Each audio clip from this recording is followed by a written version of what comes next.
What is our third main topic today? Our third main topic comes to us from Stephen with a V. Hey, John and crew. I hope you're all having a great day. So on a podcast called The House of R, Taika Watiti was being interviewed, and he actually came out and said that Marvel Studios told him that the final runtime for Thor Love and Thunder had to be under 2 hours. Do you think if Taika had a say in the runtime, he would have made the movie longer? Thanks, and BOTF. All right, thanks a lot for saying that in. So just to clarify, though, you're not actually accurate. So that podcast is on The Ringer network, which is a pretty big podcast network. And in it, the host of the show said that. Taika, who is in the episode later on in that podcast, Taika never says it. And so I went back, I listened to the podcast, so Taika never said it, but the host of the show did. At one point earlier before Taika came on, said Taika was told by Marvel that he could only do 2 hours flat, had to be under 2 hours. And the movie came in officially at 1 hour and 59 minutes. So that's for that. Now, let me preface all this by saying this first. There is a fallacy believed by a lot of movie fans that longer equals better. And that is simply 1,000% not true. The right runtime for a movie is better. And if the right runtime is 2 hours and 40 minutes, perfect. If it's 1 hour and 45 minutes, perfect. You know, I always bring up King Kong as a great example. Peter Jackson's King Kong. That movie would have been awesome at like 2 hours and 10 minutes. If you had cut out that first useless hour and just picked up at a certain point, that movie would have felt so much tighter, so much better, all that kind of stuff. It's still a good movie. It's still a good movie. But it gets taken away. I personally feel, though there's some disagreement on this panel, but like Elvis is a good example. Elvis is a really good movie, and I'm a big fan of Baz Luhrmann, but I kind of felt like that was a movie that needed to be about 10 or 15 minutes shorter. Could have been 4 hours, agree with you entirely. Or it could have been a full epic miniseries. I actually kind of feel like it could have been 15, 20 minutes shorter, and it would have just made a tighter feeling, better paced, all that kind of movie. But sometimes we see movies that come in are like hour 45, 2 hours, or we're like, man, it just felt like they never gave anything time to breathe. This was a movie that should have been longer. Like we felt that a lot too. So no, I'm not one of these people who believe the simpleton idea that longer equals better. That's just not true.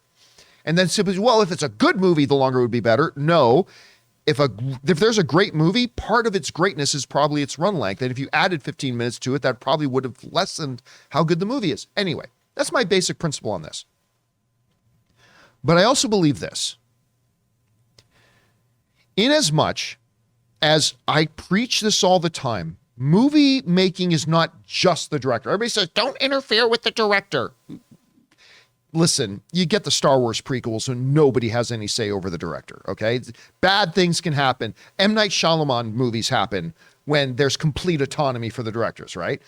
But for the most part, the creative direction and decisions about the movie should be left in the hands of the director. With some oversight and all that kind of stuff, yes. One of the things Kevin Feige, who is the number one biggest studio interference guy in the world, there is no studio has more studio interference over the directors than Marvel does. And Kevin Feige specifically. But that's okay because he's a master at it and he makes a great, most successful cinematic universe in history. But Kevin Feige, with all of his oversight and rules and boundaries he puts in place for filmmakers, he generally lets them tell their story. Once they agree about what that story needs to be, he lets them tell it. And Kevin Feige has never stepped in and told one of his filmmakers, you got to keep this under 2 hours and 15 minutes. You got to make this 1 hour and a half.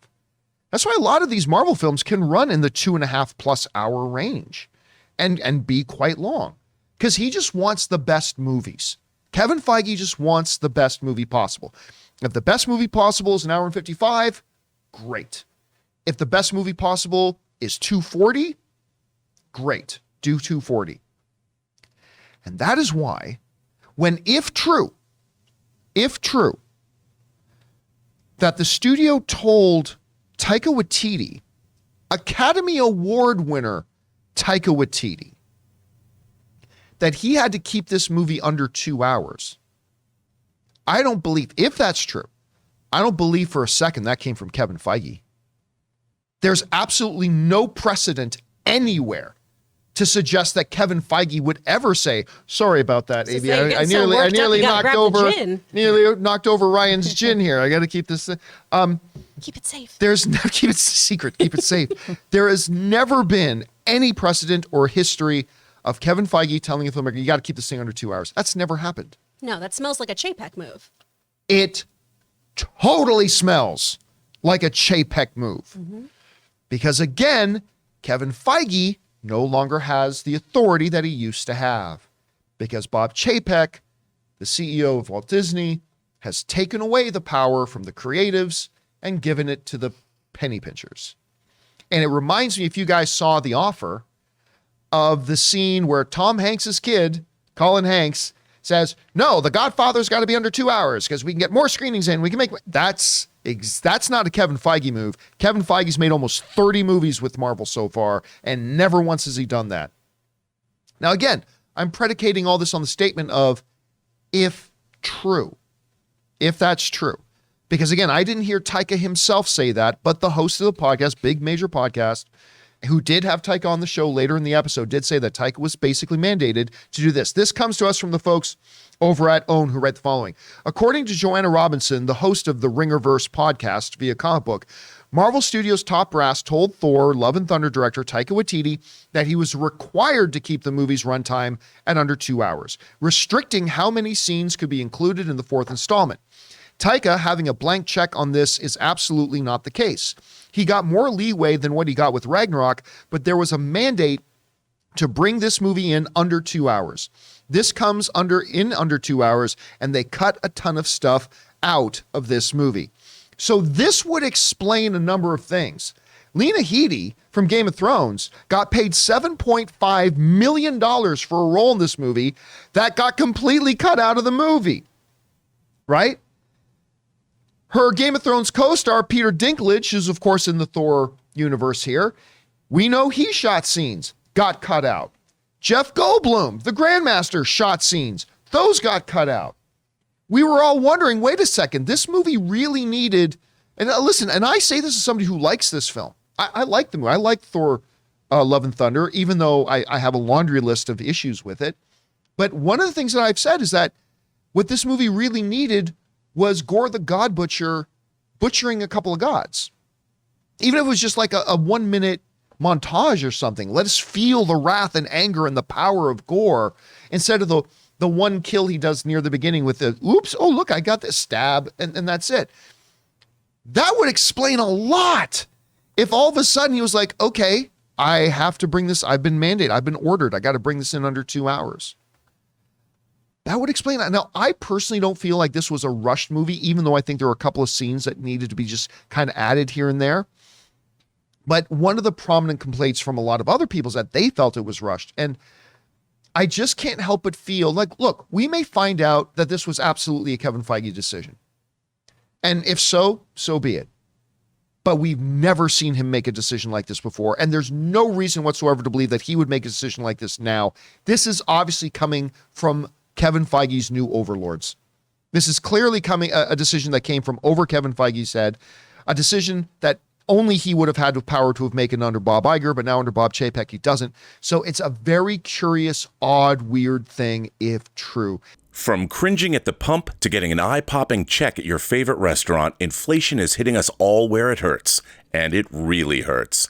That's why you should start using Upside. Upside is an incredible app for anyone who buys gas, groceries, or dines out. With every purchase, you'll earn cash back thanks to Upside. Every time you leave the house, you can use Upside. The app is incredibly easy to use. It isn't too good to be true. You can use it yourself and see that it works. Upside is a no-brainer. What do you plan to do with all your cash back? To get started, download the free Upside app in the App Store or Google Play. Use our promo code CAMPEA and get $5 or more cash back on your first purchase of $10 or more. Next, claim an offer for whatever you're buying on Upside. Check in at the business, pay as usual with a credit card or debit card, and get paid. In comparison to credit card rewards or loyalty programs, you can earn 3 times more cash back with Upside. You can cash out anytime to your bank account, PayPal, or an e-gift card for Amazon and other brands. Upside users are earning more than $1 million every week. That's probably why they have a 4.8 star rating on the App Store. Download the free Upside app and use promo code Campea to get $5 or more cash back on your first purchase of $10 or more. That's $5 or more cash back on your first purchase of $10 or more using the promo code Campea. Anyway, Amy, you hear about this. Apparently Disney told Taika Waititi the movie had to be under 2 hours. What do you make of this? First of all, I'm just always delighted when we all get on board the Chapek hate train. I just delights me. But I'm torn because I liked this movie. I liked a lot of this movie. And the stuff that we're talking about, the actors who are supposed to be in it, there is that element of like, damn, I really would have liked to see them.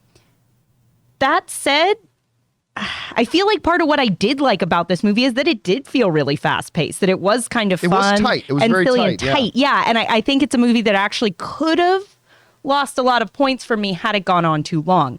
That said, if this is true, I think the idea of telling a director just as a blanket statement, the movie needs to be this length is just a bad idea. Obviously Taika Waititi is a great filmmaker. And I think if they had, if this was an issue of we watched a cut and it was dragging, that's one thing. If they're going, you have to fit everything you want to do in at this time frame, well, you don't even know necessarily what he's going to do with that time. Yeah. So, I think those are two very different issues. But if they're just blanket telling him, like, keep it under this length, well, yeah, maybe there was just some stuff that would have been really fun and funny and great and added a ton to this movie that now we're missing because of that stipulation. Chris, you hear about this. Number one, what do you think about the idea of Disney imposing like a 2-hour rule? Do you believe the report that that's the case? And what do you feel like the ramifications of that are? I mean, I feel like a blanket rule of that would be super, super dumb. It'd be just so silly because it doesn't take into account the actual narrative you're constructing, right? Right. I love the idea of it for people like Ray and Aaron so they can like not be bored or take a nap or go to the bathroom. But that's why instead we should have intermissions in movies. If this was an actual thing, I don't believe that this is something that the brass actually said. I think this is maybe something that got lost in translation a little bit and now is being fed to us as it had to be 2 hours. I think it was probably something like, hey, we want this to be a tighter film. Can we lose some of this? Can we trim some of the fat? For me, because we haven't gotten to talk about this, I thought this was such an okay film. Yeah. I was honestly pretty disappointed because at the end of this, I went, oh, well, I didn't need this. And I know we never need a movie, but this was one where I just went, I had such great expectations, and I know you shouldn't let your speculation become your expectation, but I even got to the point, though, of why is this story being told? Why are we focusing on this stuff? Why did this character come back if I'm not going to have a real delicious story where things are earned and moments are really delved into? I think we just spent time on the wrong bits. Personally, that's me. And I don't think that Taika wanted a longer film because in recent interviews too, he's talked about how he has no interest in doing a Taika cut. Where he's Because he in general doesn't like director's cuts. Yeah, he's like, director's cuts aren't good. There's a reason why we cut stuff. Stop asking for it. So I do feel like there's just maybe something that just got a little lost when it came out to all of us, right? Of they probably had to cut some things. In my opinion, they cut some of the wrong things, but hey, I wasn't in the room. And I don't think that Disney's going to move forward with a hard rule about 2-hour cuts. See, I don't know. Under Chapek, who has no care in the world for what the creatives think. I mean, that is fair. And now it should be pointed, Thor Ragnarok, which a lot of people feel is the best Thor film, wildly entertaining for the audience, made well over $800 million. That was only 11 minutes longer. Like Thor Ragnarok it's not like it was 40 minutes longer than Thor Love and Thunder. It was 11 minutes longer, but still it did exceed that 2 hour. I think it was 2 hours and 10 minutes that Thor Ragnarok came in at. I do think it's just kind of funny that this report says it's got to be under 2, so it's 159. And it's just kind of weird. I don't know, Ray, what are you thinking? No, I'm just saying, like, I like shorter movies. Yeah. But that's not to sacrifice a director's vision. I mean, I'll watch a 3-hour movie, just not all at once. I'll probably have to do 2 sittings. But, as a creative, it's like kind of, as long as you put out what you wanted to put out and you get criticized for it, you at least, that's all you have, is that I put out something I'm proud of that I made, and that's it. If you don't like it, then, you could take that criticism a lot better than something that, was kind of hindered. And then you get criticized for like what the product is. I just don't think that's a fair for Taika if that were the case. Let's say if this wasn't the movie that he wanted to release, like if there was more stuff that he wanted to put in. Well, I mean, let's put it this way. One of the things that I believe everybody has agreed on at this point so far, I haven't heard one person disagree with this, that the movie really needed at least one scene of Gore the God Butcher actually butchering gods. Yeah. Right? Where was my line? Where was my delicious line of being baptized in the blood of the gods and born anew? That line is so metal, and I was furious that it wasn't included. And here's the thing, and you as an audience member, like, let's put it this way, the intro scene in Infinity War where Thanos battles Hulk, that was so important to our understanding as the audience as to the degree of the threat level that Thanos represented. He just one-on-one took out Hulk. That can't be done. Well, with the Russo brothers Hulk, I guess it can be done. But generally speaking, the MCU at that point, that don't happen, right? And I feel like the whole idea that to give us a scene of actually showing Gore the God Butcher butchering gods, it would have better let us as the audience understand his rage against the gods. It would have helped us better understand the threat that he represents. Like when he shows up in New Asgard, well, now I'm getting into spoiler territory, but again, whenever he would show up on screen, we would have felt a little more dread if we had seen him doing his thing, right? I never really felt like Thor was in that much danger. Like, yeah, he's Thor, of course, it's going to be fine. Yeah. So one of the things, though, there have been a lot of reports that there were those scenes that were cut out of the movie. And if we find out, and I'm putting that giant asterisk on that, if we find out that the reason those scenes were cut out of the movie was because Disney passed down some kind of arbitrary, it's got to be under 2 hours, then they're making decisions that are hurting the creative product. And that is unfortunate. Anyway, guys. Oh, what's up, Ray? No, I just said, but eventually, let's say if they release it on Disney Plus, a lot of They people don't are do going to that. watch that. They don't do that. Disney doesn't do that. Oh, okay. You know what I mean? They don't do the director cut thing. So, anyway, guys, the question is for you.